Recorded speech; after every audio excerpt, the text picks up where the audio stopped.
Ready start.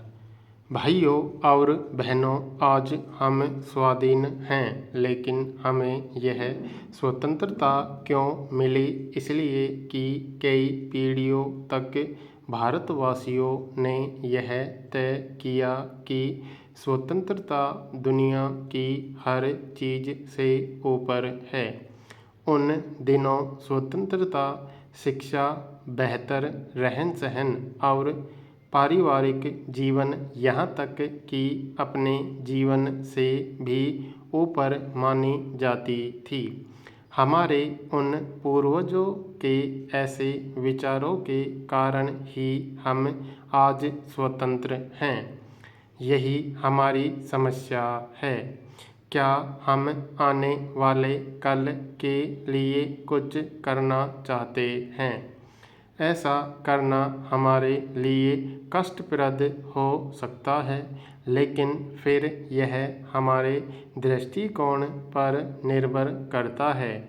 अगर आप उन लोगों से जिन्होंने स्वतंत्रता संग्राम में भाग लिया था, यह पूछें कि उनके जीवन के सबसे सुखद क्षण कौन से थे, वे जो उन्होंने आराम में या किस सुरम्य पहाड़ी स्थान पर बिताए, या वे दिन थे जबकि वे कष्ट झेल रहे थे या एकांत कारावास की यातना भोग रहे थे, उसी समय को वे सबसे अच्छा समझते हैं, क्योंकि तब वे अपना सब कुछ ऐसी चीज़ के लिए न्योछावर कर रहे थे जिसमें उनकी आस्था थी। वही सच्चा सुख है। एक पर्वतारोही को ही लीजिए। शिखर पर चढ़ जाने के लिए वह क्या कुछ नहीं सहता। उसे हर कदम पर तकलीफ है, परेशानी है, सांस लेना मुश्किल है, बर्फ से किसी अंग के मारे जाने का खतरा है, निमोनिया का डर है, फिर भी वह अपने सुख के लिए यह सब कष्ट झेलता है।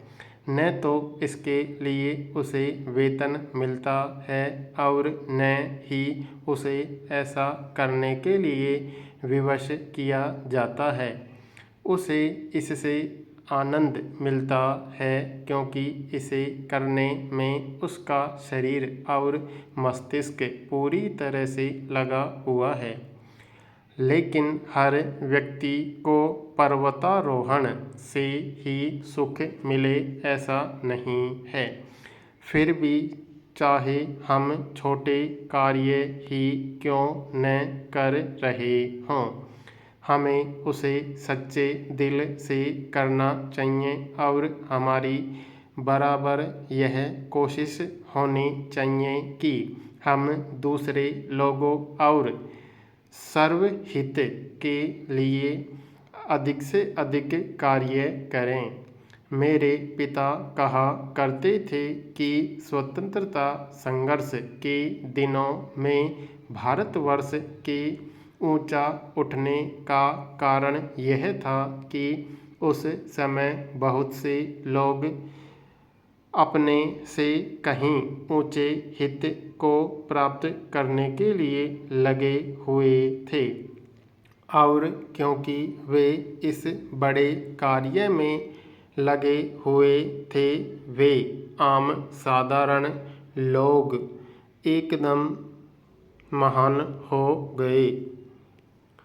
भाइयों और बहनों, आपने देखा होगा कि जब कभी कोई कठिनाई हमारे सामने आई तो स्त्रियां हमेशा सबसे आगे रहीं, अपनी परीक्षा में खरी उतरी।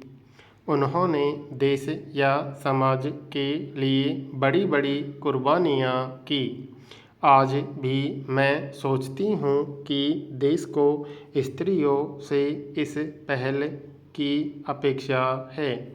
इसका मतलब यह नहीं कि आप अपना सब कुछ न्योछावर कर दें या देश को आपकी जान या पूरे समय की ज़रूरत है, लेकिन इसका यह मतलब ज़रूर है कि आप जो भी काम करें देश के हित, देश की बढ़ोतरी, अच्छे वातावरण और अच्छे नागरिकों के निर्माण को ध्यान में रखें। मुझे मालूम हुआ है कि आपके कॉलेज में गृह विज्ञान के पाठ्य क्षेत्र को काफ़ी विस्तृत कर दिया गया है। गृह विज्ञान खाना, रहना या मकान की रूपरेखा या आकार तक ही सीमित नहीं है। ये चीज़ें भी ज़रूरी हैं, लेकिन गृह विज्ञान में और भी बहुत सी चीज़ें शामिल हैं। केवल मकान, घर नहीं, घर को एक व्यक्तित्व की ज़रूरत है जो ऐसी परिस्थितियाँ पैदा करता है जिससे कि लोग उस घर में रहना चाहें, उस घर में रहने के कारण वे अपने आप बेहतर व्यक्ति मानें। इस तरह से यह क्षेत्र बहुत विस्तृत है। मैं नहीं समझती कि कोई चीज़ ऐसी है जिससे गृह विज्ञान का संबंध न हो, चाहे वह पौष्टिक खुराक हो, घर की रूपरेखा या सजावट हो, चाहे दुनिया की समस्याएं हों।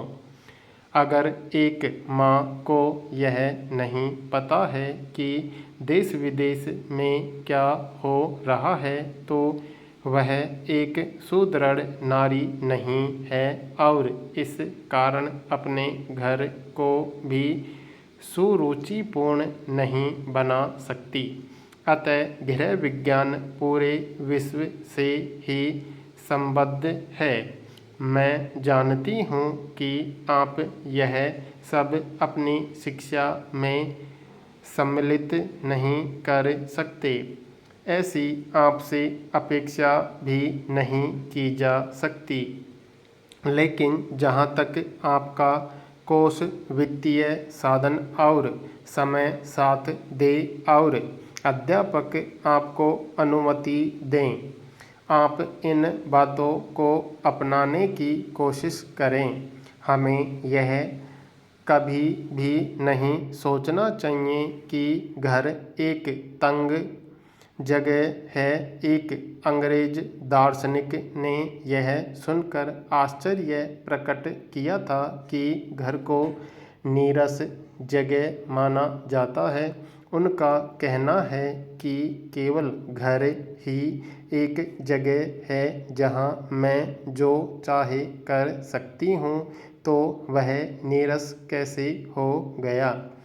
किसी भी दूसरे की जगह नीरसता दे सकती है, अपनी नहीं।